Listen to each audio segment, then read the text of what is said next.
Seorang pemimpin sejati bukan hanya bertugas untuk mengambil keputusan, tetapi juga harus siap menghadapi berbagai konsekuensi yang menyertainya.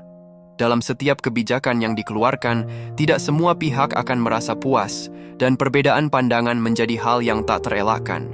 Itulah yang kini tengah dihadapi oleh Deddy Mulyadi, seorang pemimpin yang dikenal luas dengan pendekatan humanis dan kepeduliannya terhadap masyarakat kecil.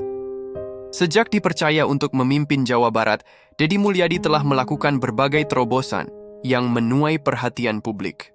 Kebijakan-kebijakannya yang bertujuan untuk membangun ketertiban dan kesejahteraan masyarakat seringkali membawa dampak besar, baik bagi mereka yang diuntungkan maupun yang merasa terdampak secara langsung.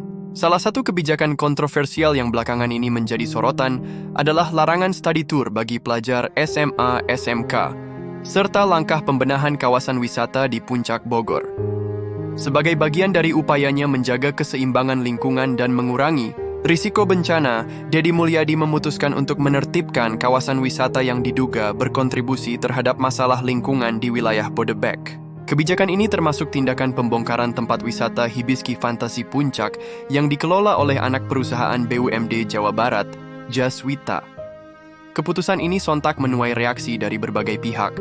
Sebagian mendukung langkahnya sebagai bentuk kepedulian terhadap lingkungan, sementara yang lain merasa keberatan karena berdampak pada sektor ekonomi dan pariwisata.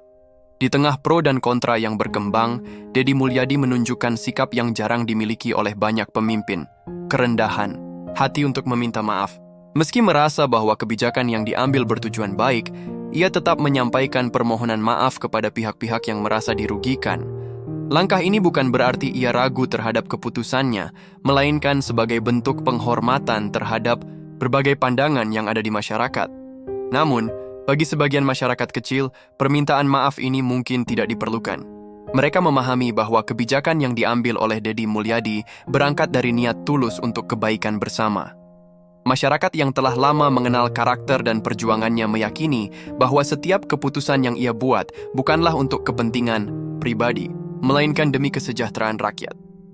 Permintaan maaf seorang pemimpin bukanlah tanda kelemahan, melainkan bukti kebesaran jiwa. Dalam dunia politik yang sering kali dipenuhi oleh ego dan kepentingan pribadi, sikap rendah hati seperti ini justru semakin memperlihatkan betapa seorang pemimpin sejati tidak hanya berpikir tentang kekuasaan, tetapi juga tentang bagaimana menjaga keseimbangan antara kebijakan dan suara rakyat. Kang Deddy memang sosok pemimpin yang luar biasa, penuh kepedulian, dan dekat dengan masyarakat kecil.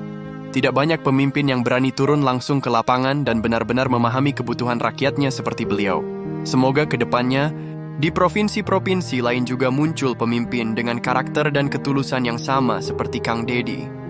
Karena memang, pemimpin seperti beliau sangat dibutuhkan di setiap daerah agar kebijakan yang diambil benar-benar berpihak kepada rakyat,